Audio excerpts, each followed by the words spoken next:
Bienvenue sur Fil Horizon, le rendez-vous des personnes qui aspirent à se libérer et ouvrir leur horizon.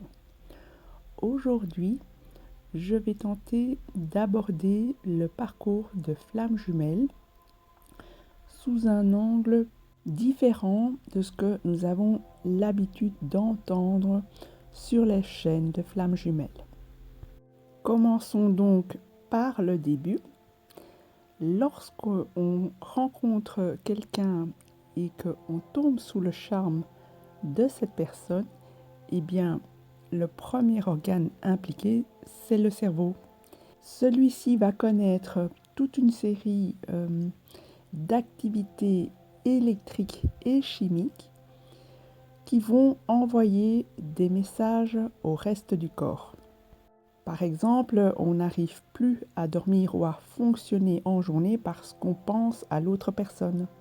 Si l'on observait par imagerie cérébrale le cerveau d'un sujet amoureux, nous verrions certaines zones s'activer, donc notamment la zone du circuit de la récompense.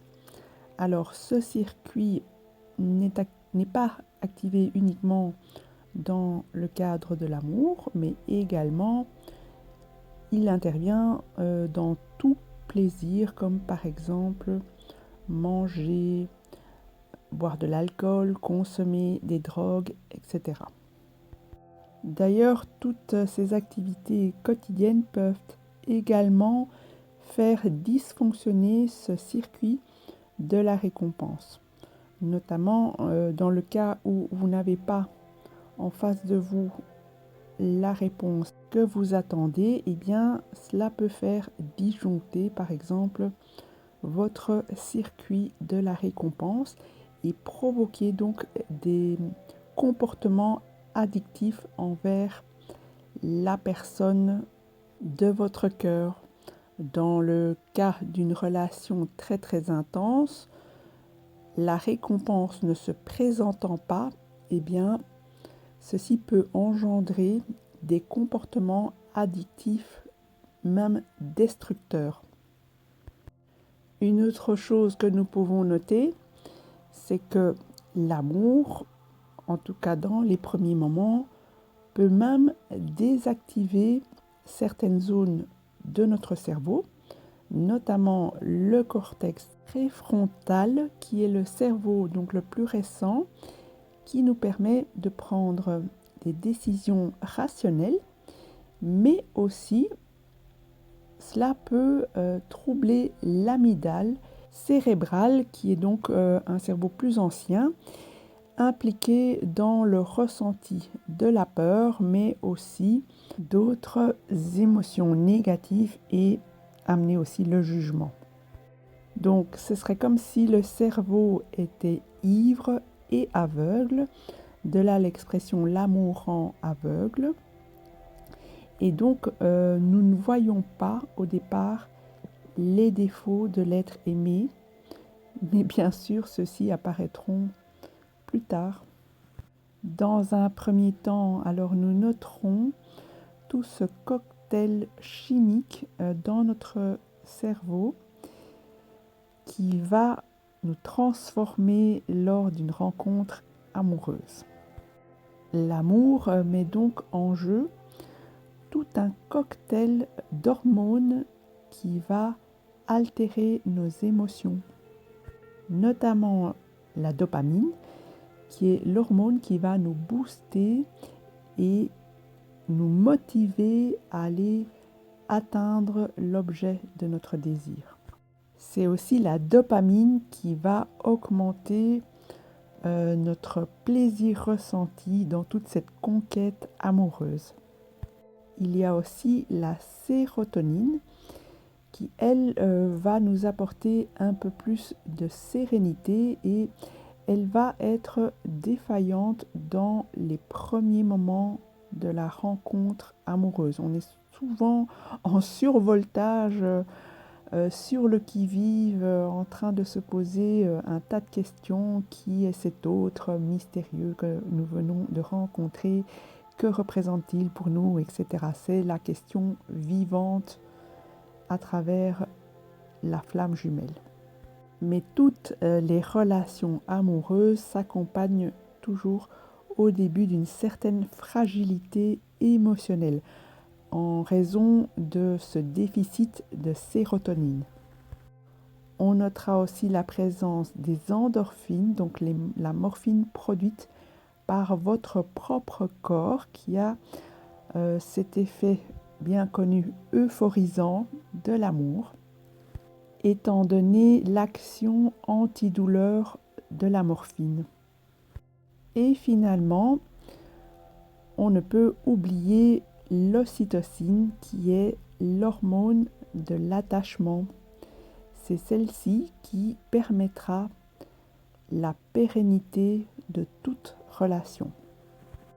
Malgré toute cette observation plus scientifique, eh bien, personne ne décide de tomber dans l'amour.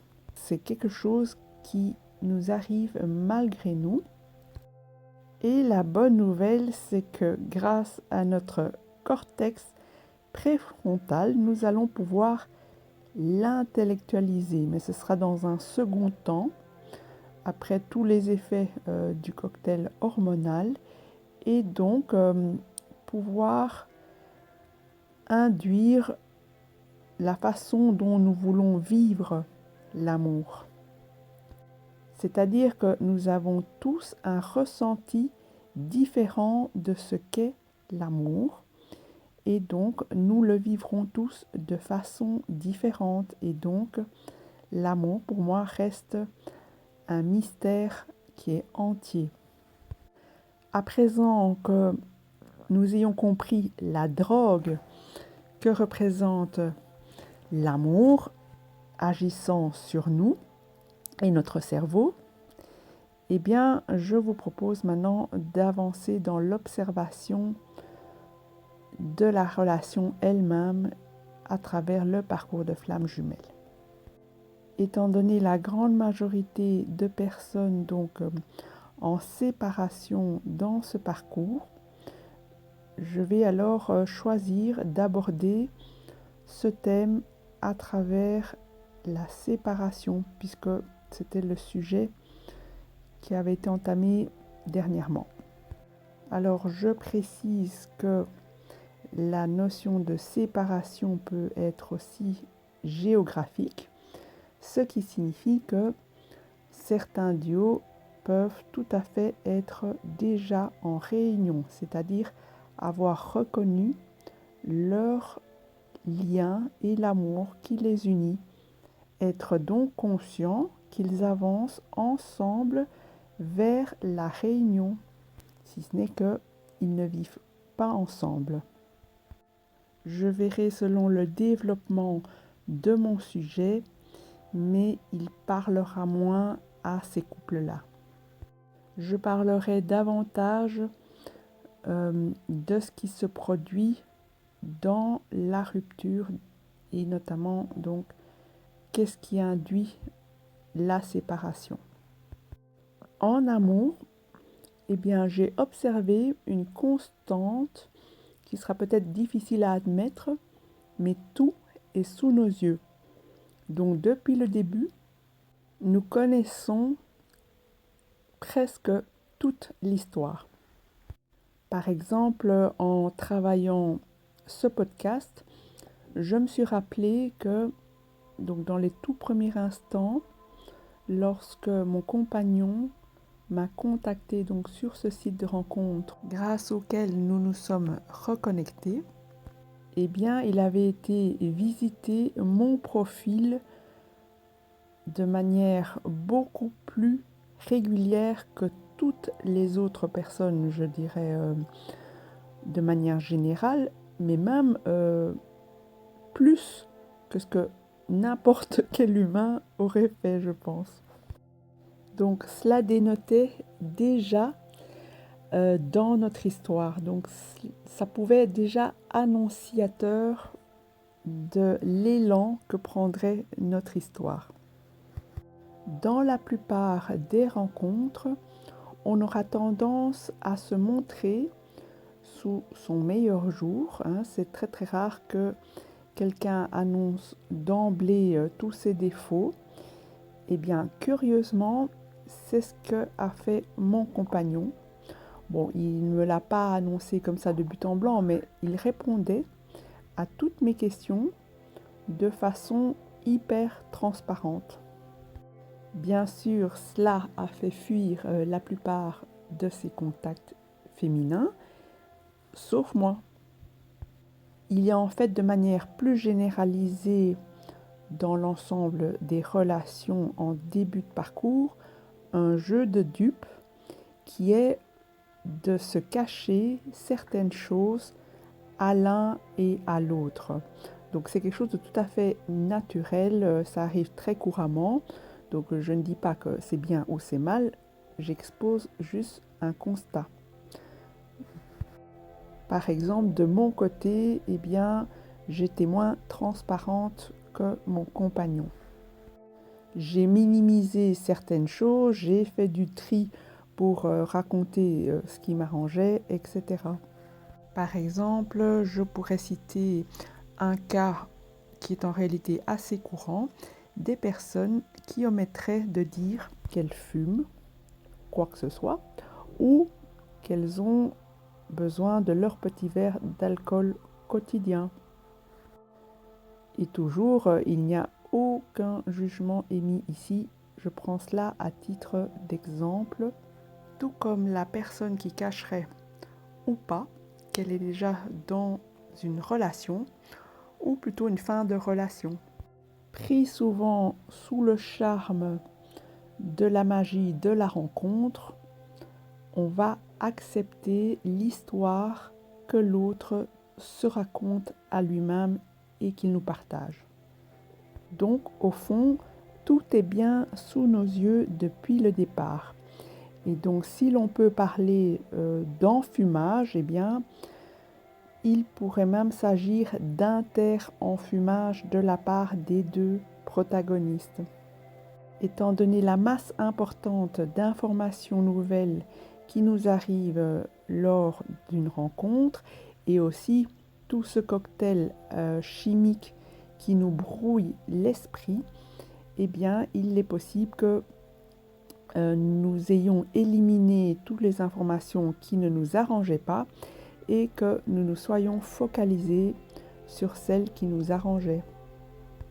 Alors ici, je ne parle pas de mensonge, il ne s'agit pas de dire que nous sommes tous des menteurs, c'est une propension naturelle à rentrer dans la relation amoureuse de cette façon-là, plutôt que de dire texto, bon ben voilà, je vis sous les ponts, j'ai une rente à payer à mes enfants que je n'arrive pas à honorer, je n'ai pas de boulot, je suis pourchassée par le fisc et c'est plus ou moins fini avec mon ex avec laquelle ou avec lequel nous ne sommes plus que de bons copains ou comme frères et sœurs, puisqu'en réalité, ça a toujours été comme ça depuis le début.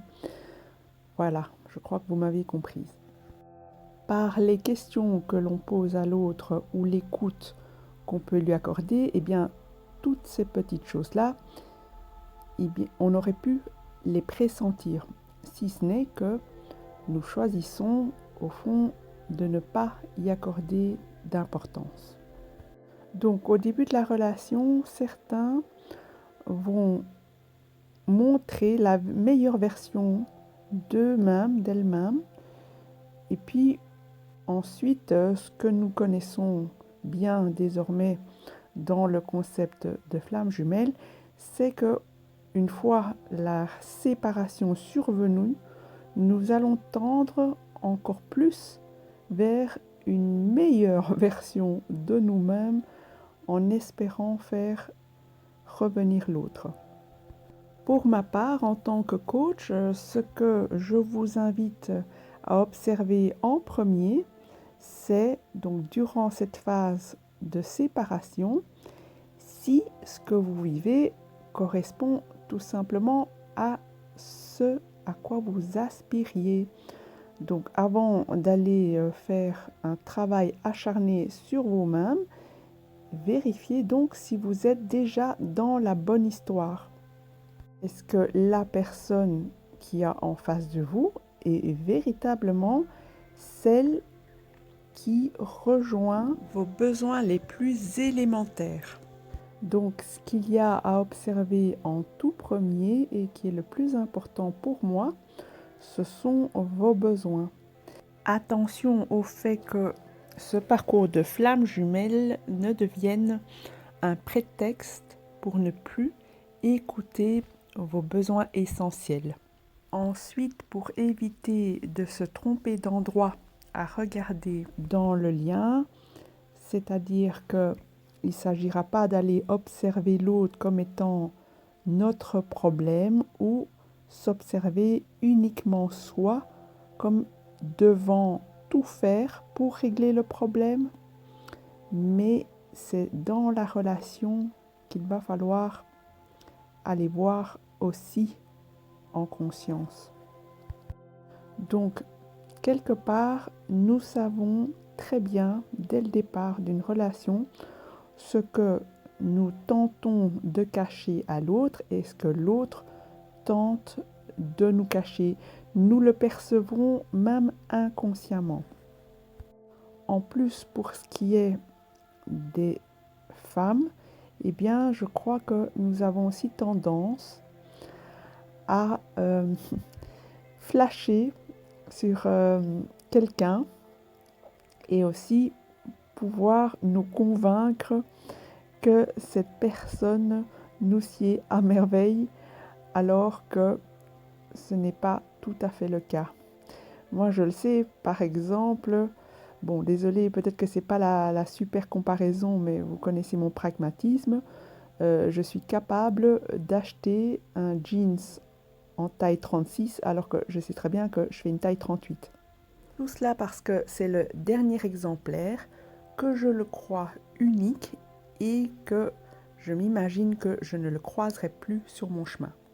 Désolée pour celles et ceux que je vais choquer par mes comparaisons, peut-être qui ne se font pas. Mais justement, moi, c'est mon côté terre-à-terre qui me fait avancer plus rapidement sur mon parcours de flamme jumelle et qui m'a sauvé de bien des déboires. Étant en partie dans le domaine de l'immobilier, dans ma vie professionnelle, eh bien, je vais vous prendre un autre exemple.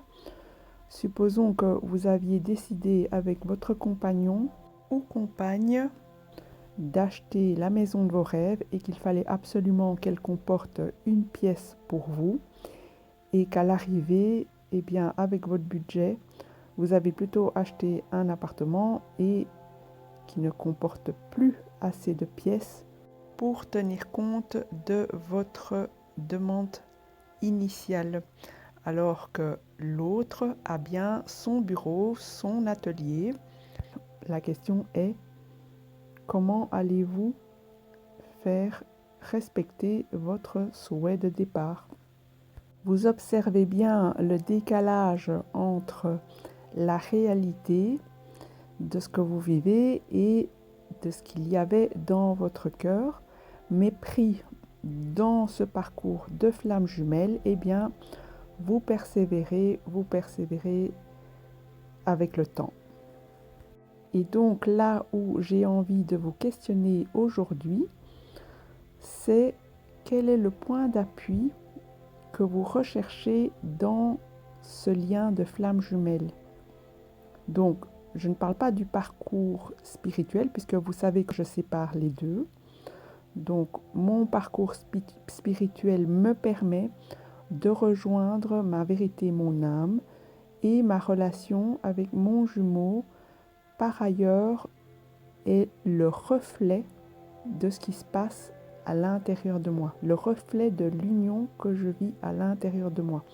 Mais dès lors qu'on n'observe pas cela, donc cette réunion à l'extérieur, et qu'on observe plutôt un silence, un vide relationnel, eh bien, j'ai envie de vous questionner sur ce que vous cherchez dans cette relation comme appui à votre vie et à qui vous êtes. Et pourquoi le cherchez-vous à l'extérieur? Ce constat explique aussi le parcours différent de certaines flammes jumelles qui ne le considèrent que pour la partie spirituelle, c'est-à-dire le parcours spirituel qui va leur permettre de se retrouver elles-mêmes, eux-mêmes, donc sans la nécessité de vivre la relation. Ce qui est pour moi le tout premier but du parcours de flammes jumelles. Et le but ultime étant pour moi la mission de vie. Dans une relation de flammes jumelles, eh bien, il est possible que le fuyant vous ait déjà annoncé tout qui il était de façon consciente ou inconsciente, mais que cela n'a pas été entendu de l'autre côté. Mais encore, eh bien, on a peut-être tenté de le changer dans la relation avant qu'il ne prenne ses jambes à son cou. Et au cours d'une séparation actée, il est possible encore de miser sur le potentiel de l'autre et donc d'attendre encore un changement de sa part, à plus forte raison qu'il réalise la nature sacrée du lien. Ensuite, je vous le répète, pour moi, tous les liens sont sacrés. Tous les liens ont une nature divine qui a la vocation de nous faire expérimenter qui nous sommes. Il faut aussi noter que cette croyance-là, que l'autre a un potentiel d'amour à partager avec nous, permet donc de maintenir le lien. Puisque si nous reconnaissons donc les faits, donc il n'est plus là, il ne veut plus de relation avec nous, eh bien nous devons alors pouvoir admettre qu'il n'y a peut-être pas de lien. L'illusion du fait de croire qu'on pourrait changer l'autre, à mon avis, naît du postulat que en fait c'est l'autre le problème. Et donc cela est de nouveau un alibi pour ne pas observer la relation elle-même. Donc c'est soit l'autre qui a un problème et qui va se réveiller, ou alors c'est nous qui avons un problème et qui devons travailler pour qu'il se réveille. Mais d'après moi, c'est dans la relation qu'il faut objectiver. Donc arrêter d'aller se planquer dans le fait que c'est l'autre le problème ou c'est soi le problème. Donc ici, il n'y a pas de reproche, ce n'est pas une question d'irresponsabilité de la part de l'un ou de l'autre, mais c'est plutôt dans le flou qu'est le lien, donc dans le flou de ce couple potentiel, qu'on ne sait même plus déterminer qui est le prisonnier et qui emprisonne exactement qui. Un regard extérieur serait tenté de vous dire tu n'as qu'à pas accepter. Et alors la réponse la plus courante est oui, mais si je n'accepte pas cette situation, le lien risque de disparaître. Ok. Et alors? Ce ne serait pas une grande libération si ce lien disparaîtrait? À cause de leur sensibilité, tout ce cocktail hormonal, eh bien, beaucoup de personnes ne sont pas à même de discerner que ce qu'elles vivent ne correspond pas à leurs aspirations. Et par ailleurs, d'autres personnes ont du mal à dire non. Et lorsque vous comprenez cette dynamique, eh bien, vous verrez peut-être que votre lien repose sur du flanc. Je ne dis pas ça pour vous faire de la peine. Vous connaissez donc le principe de ma chaîne, c'est de pouvoir libérer votre âme et donc en l'accompagnant vers sa vérité. Certains liens sont en réalité déjà morts depuis longtemps sans que nous l'admettions, que nous l'acceptions. Donc une des premières choses que je vous invite aussi à vérifier dans ce lien, c'est si vous êtes plus un objet dans ce lien qu'un sujet. Donc si vous existez dans ce lien en tant qu'être ou en tant qu'objet du désir de l'autre, ou à l'inverse, est-ce que votre autre est regardé par vous en tant qu'objet de désir ou pour lui-même.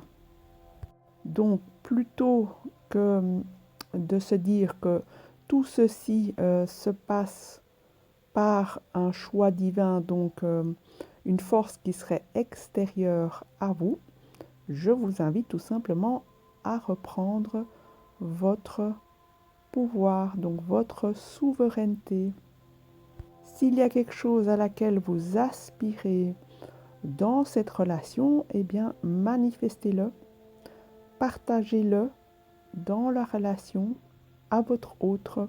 C'est ici la voie de l'affirmation juste dans un partage équitable, exploré, travaillé, développé et conseillé par Adeline Gardinier, donc que j'ai choisi dans ma propre expérience.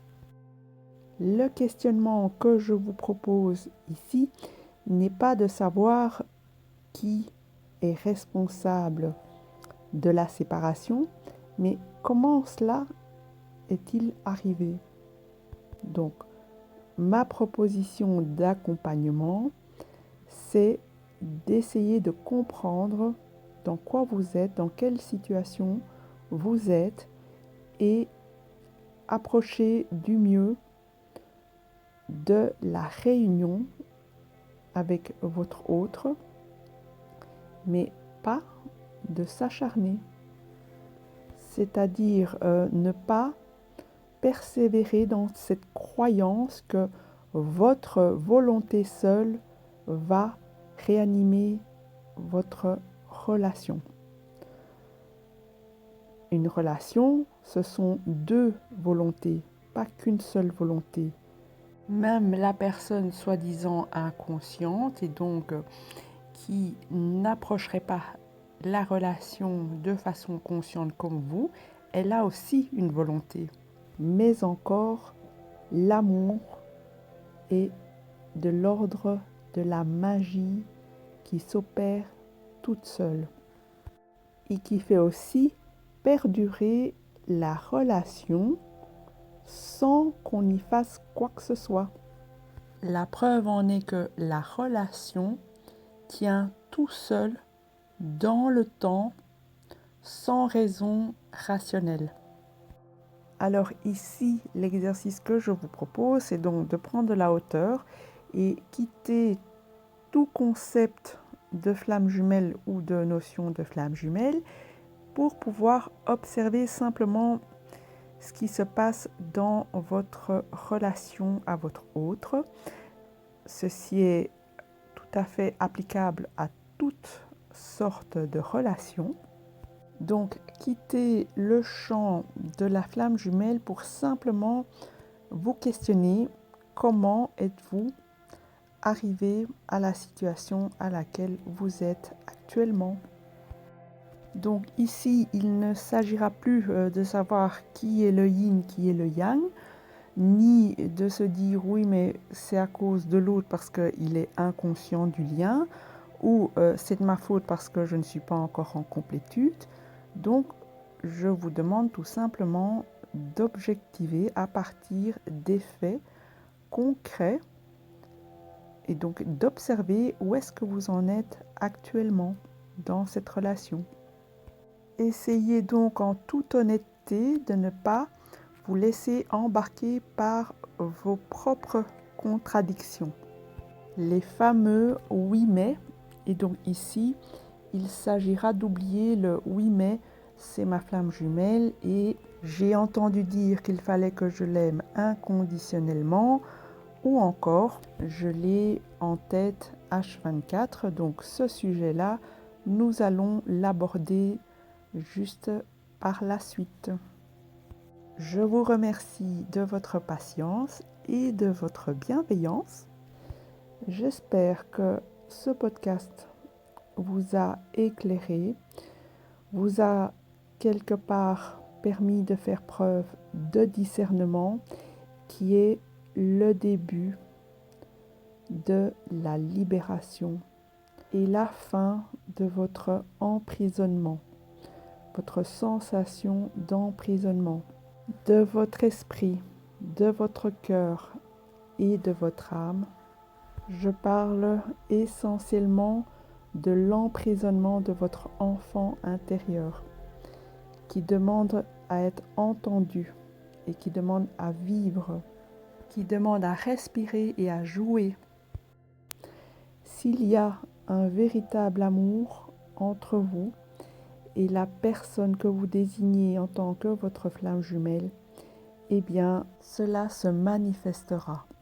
C'est le propre de mon témoignage personnel qui est de dire qu'il n'y a pas un travail acharné à faire dans ce parcours, mais plutôt un courage à voir en conscience qui nous sommes et qui est l'autre et ce que nous vivons.